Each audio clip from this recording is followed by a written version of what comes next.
All right, we're back here and we're going to talk about this third application of Underglaze. What I've done is I put the first 2 coats on yesterday, remembering that I put that first one on horizontally, I put that next one on vertically. I let them dry in between each one of those, almost 20 minutes, 25 minutes. And then I put this in my cubby, I let it dry overnight, and I'm ready for that third application. Okay? Like I said, we have these pallets with these trays.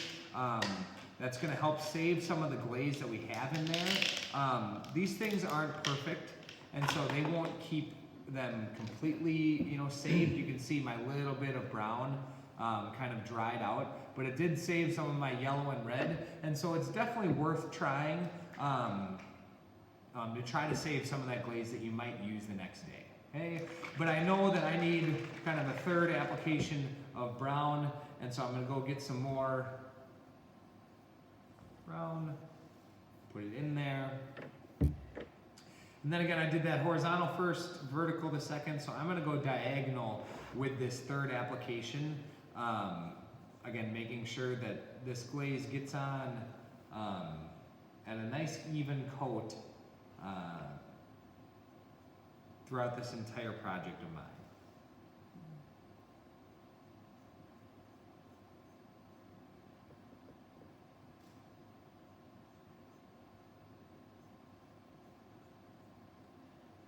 You can see this brown, you can see how much darker it's already making with that third layer. I know it's going to look kind of scary with you coming back from it the next day and seeing how light that brown got. Don't worry, when it's actually fired, when it's sealed with clear glaze, it's going to get to that dark brown that test tile says it's going to get to. You just kind of have to trust it. Okay? And so knowing that as it's dry, it's just going to be a little bit lighter. As it's wet and as the more layers kind of come up, you can just see how much darker that this project is getting.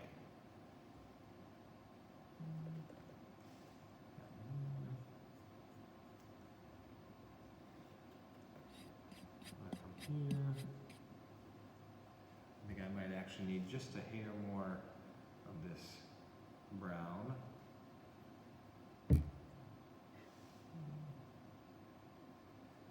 I'm also kind of doubling back, and if I see any spot that I know is really thick, I'll come back and kind of try to swipe that and thin that area out.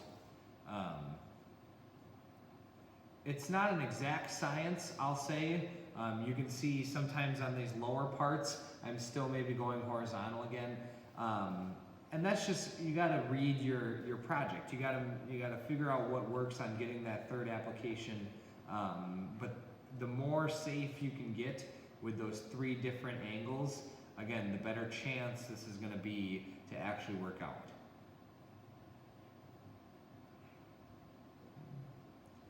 A great point is you can see that whenever I'm actually putting glaze on to my project, I'm swiping and I'm doing a brush stroke to get the glaze on there. And every time I do that, I kind of lift up and actually go. So I'm putting this glaze on, and then I lift up and then come again and lift up. I'm never just kind of almost scribbling back and forth. You can get really, really uneven applications of underglaze if you do that.